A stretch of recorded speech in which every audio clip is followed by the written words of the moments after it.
حضرت اسامہ جو 18 سال کے بچے تھے 40 دن کے اندر ایسے لڑائی لڑی، ایسے جنگ کیا، اللہ اکبر، سب سے بڑا اسلام کے اندر حضرت امیر المؤمنین حضرت ابو بکر صدیق رضی اللہ تعالیٰ عنہ کے خلیفہ ہونے کے بعد سب سے پہلا جنگ تھا، اور بہت سارا مالی غنیمت کے ساتھ واپس آئے۔ آپ کا استقامت دیکھیں، یہ اور صرف اللہ کے رسول صلی اللہ علیہ وسلم کے طے کردہ چیز میں بدل کرنے کے لیے آپ کی ہمت نہیں ہو سکے۔ آج ہمارے پاس پوری شریعت ہے، ہم اللہ اس کے رسول کی کتنا اتباع کر رہے ہیں، کتنا چل رہے ہیں، ہم اس کے اندر غور کرنے کی بات۔ محترم سامعین، دوسرا جو مسئلہ تھا بڑا اہم تھا، یہ زکوٰۃ کے انکار کرنے لگ گئے تھے کچھ لوگ، اس لیے کہ آپ صلی اللہ علیہ وسلم کے زمانے میں پورے مسلمان تھے، صحابہ تھے، لیکن کچھ لوگ منافقین بھی تھے، کچھ لوگ یہودی بھی تھے، عیسائی بھی تھے۔ اب جو بھولے بھالے مسلمان ہیں ان کو دوسرے لوگوں نے بھڑکا کر زکوٰۃ سے انکار کرنے کے لیے آمادہ کر دیا۔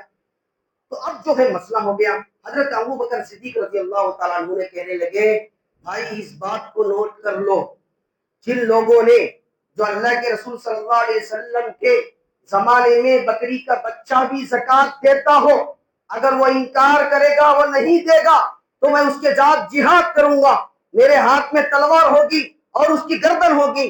یہاں تک نہیں فرمایا اگر کوئی اللہ کے رسول صلی اللہ علیہ وسلم کے زمانے میں زکوٰۃ دے رہا تھا، اگر وہ ایک رسی کا بھی انکار کرے، میں اس کے ساتھ جہاد کروں گا، میں اس کو نیست و نابود کر دوں گا۔ اب صحابہ کرام کے اندر تھوڑا سا فقہی طور پر مسئلہ گڑبڑ ہو گیا۔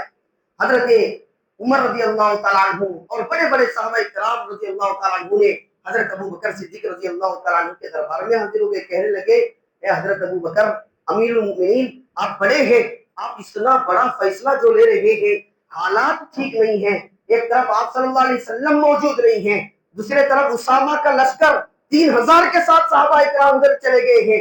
اب یہ ایسے حالات میں، ایسے نازک چیزوں میں آپ صلی اللہ علیہ وسلم نے یہ بھی فرمایا، جس نے کلمہ پڑھ لیا ہو اس کے ساتھ تلوار اٹھانا، اس کو ختم کرنا، اس کے ساتھ جنگ کرنا یہ جائز نہیں ہے۔ تو اللہ اکبر، حضرت ابو بکر صدیق رضی اللہ تعالیٰ عنہ نے فرمایا، بھائی یہ بات تو صحیح ہے، جس نے کلمہ پڑھ لیا اس کے خلاف تلوار نہیں اٹھا سکتے، جس نے زکوٰۃ کا انکار کر دیا گویا کہ اللہ کا انکار کر دیا، جس نے اللہ کا انکار کر دیا گویا کہ اس نے دین کا انکار کر دیا، جس نے دین کا انکار کر دیا وہ تو اسلام میں آئی نہیں، اس کے ساتھ تو جہاد کرنا ہمارے اوپر فرض ہے۔ اس کے بعد محترم سامعین، حضرت ابو بکر صدیق رضی اللہ تعالیٰ عنہ نے حضرت عمر رضی اللہ تعالیٰ عنہ کو فرمایا، انتم جبارون فی الجاہلیہ، آپ نے فرمایا، یہ عمر تجھے کیا ہو گیا، تو زمانہ جاہلیت میں تو بڑا بادشاہ، بڑا ترم خواہ ہو کر پھرتا تھا، تو بڑا جابر ہو کر پھرتا تھا، اب اسلام میں آنے کے بعد تیرے دل میں نرمی آ گئی ہے، تو کمزور پڑ گیا ہے، یہ کیسا ہو سکتا ہے؟ یہ عمر تو سمجھداری سے بات کر، سمجھداری سے کام کرو، تم کیا کر رہے ہو؟ اللہ اکبر، حضرت ابو بکر صدیق رضی اللہ تعالیٰ عنہ کے الفاظ تھے، حضرت عمر رضی اللہ تعالیٰ عنہ نے فوراً آپ سے معافی مانگی، پھر کہنے لگے آپ کا جو فیصلہ ہوگا وہی ہوگا۔ محترم سامعین، اگر اس وقت حضرت ابو بکر صدیق رضی اللہ تعالیٰ عنہ یہ موقع نکالے ہوتے، یہ گنجائش نکالے ہوتے، کیونکہ آپ صلی اللہ علیہ وسلم دنیا سے تشریف جا چکے ہیں، اب کوئی مسئلہ نہیں ہے، لہذا زکوٰۃ کا فی الحال روک لگا لیا جاتے۔ آج اسلام کے اندر زکوٰۃ، آج مسلمانوں کا حال یہ ہے کہ زکوٰۃ فرض ہونے کے بعد ہم تعبیریں ڈھونڈ رہے ہیں۔ اگر اس وقت حضرت ابو بکر صدیق رضی اللہ تعالیٰ عنہ کے زمانے میں اگر آپ نے سختی سے کام نہ کیا ہوتا، آپ نے جہاد نہ کیا ہوتے، آپ نے پھر کر دکھایا۔ جن لوگوں نے زکوٰۃ کا انکار کیے تھے، آپ نے ان کے ساتھ جہاد کیا، آپ ان کو ختم کیا، ان کا یہ کرنا تھا، یہ عمل کرنا تھا۔ جتنے لوگ جو زکوٰۃ سے انکار ہو گئے تھے، زکوٰۃ دینے کے لیے پیچھے ہٹ رہے تھے، سارے درست پٹری پہ آ گئے۔ تو محترم سامعین، حضرت ابو بکر صدیق رضی اللہ تعالیٰ عنہ کے بڑے کارنامے ہیں۔ تیسرا کارنامہ آپ نے، کیونکہ ٹائم بھی ہو رہا ہے، 2 منٹ میں بات پورا کروں گا، تو تیسرا کارنامہ، اب تیسرے لوگ وہ تھے جو ارتداد میں چلے گئے تھے، یعنی اب اللہ کے رسول صلی اللہ علیہ وسلم ہی نہیں ہے۔ جب اللہ کے رسول صلی اللہ علیہ وسلم ہی نہیں ہے تو ہم اسلام پر کیوں رہے؟ آپ نے مرتد ہونا شروع ہو گئے۔ آپ نے اللہ اکبر 11 دستے بنائے مشورہ کر کے صحابہ کرام سے. اب یہ جو دستے بنائے تھے، یہ دستے بنائے جو تاریخ میں آتا ہے حضرت اسامہ رضی اللہ تعالیٰ عنہ کو جو جنگ میں بھیجے تھے 40 دن کے بعد اچھے فتوحات کے ساتھ آپ نے بڑے مال غنیمت کے ساتھ مدینہ تشریف لائے. پھر وہ مال غنیمت کے ذریعے سے صحابہ کے اندر وہ جو سامان تھے ساروں کا بندوبست کر کر آپ نے تیسرا کام کیا، ارتداد مرتد ہونے والوں کا خاتمہ کرنا. یعنی جو اسلام لانے کے بعد جو اسلام سے مرتد ہو جاتا ہے، اسلام کو چھوڑ دے دیتا ہے، اسلام میں اس کی سزا کیا ہے؟ قتل. اسلام میں اس کی سزا کیا ہے جی؟ اگر کوئی اسلام کو چھوڑ دے، اسلام سے پھر جائے، اگر شرعی حکومت ہوتی جیسا کہ سعودی عرب میں اگر کوئی آدمی مسلمان مرتد ہو جائے اس کو فوراً کیا کرتے؟ بولے بھائی کیا کرتے؟ فوراً اس کو ختم کر دیتے، اس لیے کہ یہ شرعی مسئلہ ہے. اس لیے کہ شریعت ایک اعلیٰ درجہ، اعلیٰ مذہب ہے. اسلام ایک اعلیٰ اور بلند مقام ہے. اگر کوئی بلندی سے نیچے کی طرف چلے جائے اس کے اندر دنیا میں جینے کی اس کا حق نہیں ہے. لہٰذا اسی لیے شریعت کیا کہتی ہے؟ مرتد ہونے والے کو، اسلام سے پھرنے والے کو فوراً سر قلم کرنا. اب جو ہے ارتداد کا مسئلہ بڑا تیزی کے ساتھ بڑھ گیا تھا. کئی سارے لوگ یہ ہو گئے تھے. حضرت ابو بکر صدیق رضی اللہ تعالیٰ عنہ نے 11 دستوں کو بنائے، بڑے بڑے صحابہ کو اس کا خلیفہ بنائے. پھر آپ نے ان مرتد ہونے والے کے سامنے ایک میسج بھیجا، ایک خط لکھا، بھائی دیکھو تم نے جو اللہ اس کے رسول پر ایمان لایا تھا، اگر تم ایمان لائے ہو اپنے من سے، اپنے مرضی سے، پھر اس پر ہی آپ کو رہنا ہے. اگر نہیں رہو گے تو یا تو توبہ کر لو، پھر دوبارہ کلمہ پڑھ لو، پھر اسلام پر رہو. اگر نہیں رہو گے پھر تمہارا فیصلہ تمہارے ہاتھ میں. پہلے سمجھاؤ، اس کے بعد اگر وہ سمجھتے تو ٹھیک ہے، نہیں سمجھتے تو اس وقت اس کے ساتھ فیصلہ کریں. پھر صحابہ اکرام کے جو 11 دستے تھے آپ نے بڑے منظم طریقے سے بنائے تھے. یہ 11 دستوں کا نکلنا تھا سارا عرب، اور سارا عرب جو ہے کنٹرول میں آ گیا، اور کئی سارے لوگوں کو قتل کیا گیا، مرتد ہونے والوں کو. ساروں کو ختم کرنے کے بعد دوسرے لوگ جو ہے متاثر ہو گئے، کہیں ہمیں نہ قتل کرتے، سارے اسلام میں پھر داخل ہونے لگے. جو اسلام میں داخل نہیں ہوئے ان کو جو ہے پھر قتل کر دیا گیا. چوتھا فیصلہ آپ نے فرمایا، اللہ کے رسول صلی اللہ علیہ وسلم کے وفات کے بعد جو ہے بہت سارے نبوت کا دعویٰ کرنے لگے، یعنی میں نبی ہوں. اس کے اندر سر فہرست میں آتا ہے مسلمہ قذاب. یہ بڑا کمینہ تھا، بڑا جاہل تھا، بڑا جادوگر تھا. اسی طرح اسود عنسی، یہ بھی نبوت کا دعویٰ کرنے والا. اسی طرح ایک عورت بھی نبوت کا دعویٰ کر دی تھی، بولنے لگی میں نبی ہوں. اللہ کے رسول صلی اللہ علیہ وسلم کا زمانہ ختم ہو گیا، اب نبی ہوں. قرآن کریم میں محترم سامعین، انا خاتم النبیین لا نبی بعدی، اللہ تبارک و تعالیٰ نے قرآن کریم میں 22ویں پارے میں فرما دیا یہ آخری نبی ہے، اس نبی کے بعد کوئی نبی نہیں آئے گا، کوئی نبوت کا دعویٰ نہیں کر سکتا، جو کرے گا وہ غلط ہوگا، اس لیے کہ اللہ کا حکم ہے. آپ صلی اللہ علیہ وسلم نے خود فرمایا انا خاتم النبیین لا نبی بعدی، میں آخری نبی ہوں، میرے بعد کوئی نبی نہیں آئے گا. آپ سوچیں گے نبوت کا دعویٰ کرنے والے اس زمانے میں ہیں، بلکہ اس زمانے میں بھی نبوت کا دعویٰ کرنے والے موجود ہیں. ابھی آپ کو نہیں معلوم ہوگا شکیل بن حنیف کا فتنہ، دوسرے مساجد کے اندر پوسٹر جو لگائے ہوئے ان کے تصاویر جو یوٹیوب اور فیس بک کے اندر لوگ نوجوان جو ہے ان کے بیانات سن کر اسلام سے پھر رہے ہیں. شکیل بن حنیف کا دعویٰ یہی ہے کہ وہ اپنے آپ کو مہدی کہتا ہے اور اپنے آپ کو عیسیٰ علیہ السلام کہتا ہے، جو کہ بالکل غلط ہے. اس لیے کہ اللہ کے رسول صلی اللہ علیہ وسلم کے بعد کوئی نبی آئے گا نہ آنے والا ہے. لہٰذا حضرت امام مہدی تشریف لائیں گے، جب تشریف لائیں گے تو مکہ سے آواز اٹھے گی. اللہ کے رسول صلی اللہ علیہ وسلم نے سارے پیشن کو دے دیا ہے.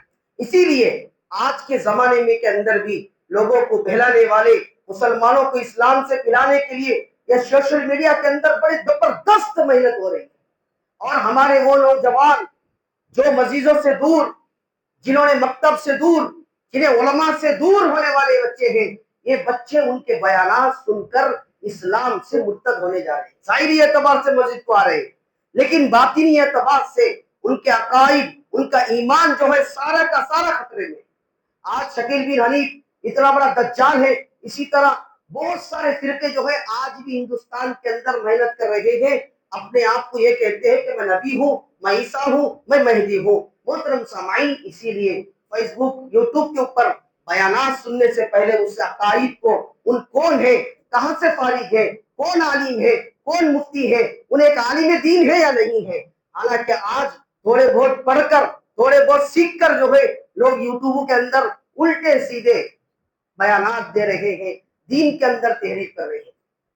اسی لیے اپنے نوجوانوں کو بیانات سننے سے پہلے، اسلام سیکھنے سے پہلے اپنے علماء سے مشورہ کرے، اپنے علماء کے ذریعے سے نگرانی کے اندر انشاءاللہ اپنے بچوں کو آگے بڑھنے کی کوشش کرے، ورنہ آپ کے بچے آپ دنیا سے چلے جائیں گے، آپ کے بچے دین پر نہیں رہیں گے۔ ظاہر سی بات ہے، جو ایسی عقائد رکھے گا وہ اسلام کے کیسا رہ سکتا ہے؟ تو حضرت ابو بکر صدیق رضی اللہ تعالیٰ عنہ نے چوتھا فیصلہ فرمایا تھا مسلمہ قذاب کے قتل کے لیے، اور اسی طرح اسود عنسی کے قتل کے لیے خالد بن ولید رضی اللہ تعالیٰ عنہ کو اس کا سپرد کیا گیا۔